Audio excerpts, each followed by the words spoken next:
আমি তো চাচার বাসায় গেছিলাম, কিন্তু উনি বলতেছে উনি নাকি এখন টাকা দিতে পারবে না। দেখো তাম্বির, আমি তোমার এই দুষ্টমিষ্ট কথা নিয়ে এখানে ব্যবসা খুলে বসে নাই।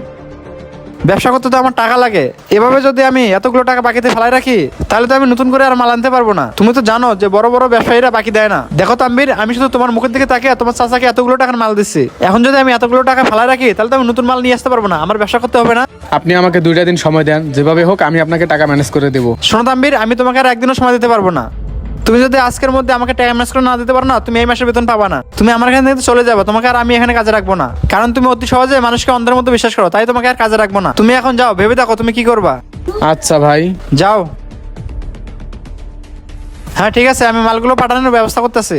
1000, 2000, 3000। আরে তাম্বির দিয়ে দিকে এইতেছে, টাকাগুলা লুকাইতে হবো দেখার আগে। আরে তাম্বির যদি টাকা দেখে ফেলায়, তাহলে তো টাকা চাইবো। চালু করে লুকাই হালাই যদি না দেখে।